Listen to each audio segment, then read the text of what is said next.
такая история. Из этого твоего списка, да, топ-3 там всяких угрозы, природных угрозы живых организмов для солдат сирийских. Это скорпион, фаланга это И змея. и змея. Что страшнее всего? По мне, страшнее всего это скорпион. Объясняю почему. Конечно, у них там есть какая-то ранжировка по силе яда, и, честно говоря, даже не углублялся в этот вопрос. Самое опасное, что скорпион может быть вот такой.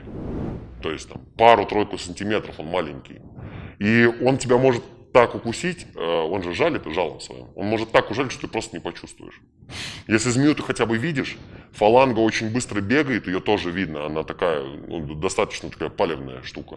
Вот, то скорпион может быть беспалевный. У меня был случай, парень просто шину поднял, и он думал, что ему там что-то, ну, там камешек какой-то или еще что-то укусило его, да? Укололся. Укололся, да.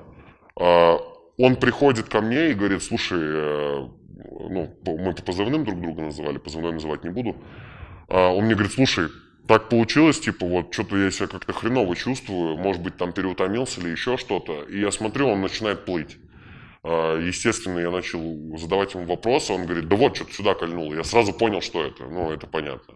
Вот, ну и, соответственно, у него никаких проблем потом не было. Ну, а маленький скорпион, там мало яда, ну и чё? Нет, там есть такие скорпионы. Вот большие скорпионы менее опасны, чем маленькие. То есть, не знаю, с чем это связано, не биолог, как бы, но я думаю, что это связано с тем, что в маленьких скорпионах может быть концентрация больше, может быть что-то такое, то есть, не знаю. Но маленькие скорпионы точно 100% уверенно, что это действительно самые такие серьезные ребята. Вот сейчас всплывет фотка скорпиона, которого я поймал, вот он не опасный. Ну, то есть ужалит, как бы, и ничего страшного. Похер. Можно держать в банке. Да, но мы их на муравейник клали. Муравьи, короче, все выедали внутри. И все, и потом спичечный коробок.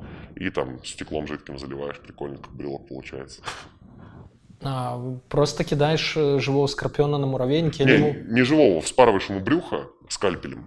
И все, а муравьи все внутри выедают. И у него остается только вот эта вот сверху оболочка. Но она оболочка бесцветная. Цвет же ему дает только то, что внутри, мясо там и все остальное. Он уже коричневый, потому что он внутри коричневый. Вот. И он такой потом прозрачненький, прикольный. Нужно красть краской черной. Ну да, типа того, что-то там, кто как делал. То есть, ну, кто как изгалялся на самом деле.